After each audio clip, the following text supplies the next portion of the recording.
Finally বন্ধুগণ good news দেখতে পাচ্ছেন পুরুলিয়া জংশন রেল স্টেশনে পুরুলিয়া হাওড়া মেমু স্পেশাল প্যাসেঞ্জার একদম পুরুলিয়া জংশন রেল স্টেশন থেকে ছেড়ে বাঁকুড়া হয়ে মশাগ্রামের সেই বিভিন্ন রেল স্টেশনের মধ্যে দিয়ে যাবে সেই ট্রেন কত সুন্দরভাবে সাজানো চলছে পুরুলিয়া জংশন রেল স্টেশনে দেখতে পাচ্ছেন সেই সুন্দর মুহূর্ত পুরুলিয়া জংশন রেল স্টেশনের 1 নম্বর প্ল্যাটফর্মে ট্রেনকে সাজানো হচ্ছে। এই ট্রেন 1:30 পুরুলিয়া জংশন রেল স্টেশনের এই 1 নম্বর প্ল্যাটফর্ম থেকে রওনা দেবে। ফ্ল্যাগ অফ করবেন রেলমন্ত্রী স্যার অশ্বিনী বৈষ্ণবজি এবং উপস্থিত থাকবেন বিষ্ণুপুরের সাংসদ, বাঁকুড়া সাংসদ এবং সকলে। প্রোগ্রামী অনুষ্ঠানে দেখতে পাচ্ছেন প্রস্তুতি চলছে, এখানে চেয়ার টেবিল থেকে শুরু করে সমস্ত কিছু সাজানো হয়েছে এবং পুরো প্ল্যানিং চলছে।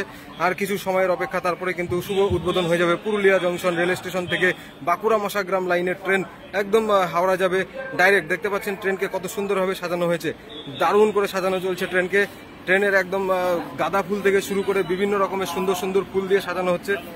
দেখতে পাচ্ছেন সেই সুন্দর মুহূর্ত কত সুন্দরভাবে। নিচে এখানে লেখা রয়েছে inaugural run of 08121 Purulia Howrah via Bankura Masagram. ও ফ্ল্যাগ অফ করবেন অশ্বিনী বৈষ্ণব স্যার এবং দেখতে পাচ্ছেন চলছে প্রস্তুতি। আপনাদের দেখাবো পুরো ট্রেনটি কত সুন্দরভাবে সাজানো হয়েছে। পুরো ট্রেন সাজো সাজো রব একদম আরসিএফ এর সেই হোয়াইট কম্বিনেশনের মেমুরে সুন্দরভাবে সাজানো হয়েছে, বেলুন দিয়ে সাজানো হয়েছে। প্রস্তুতি চলছে পুরুলিয়া জংশন রেল স্টেশনের 1 নম্বর প্ল্যাটফর্মে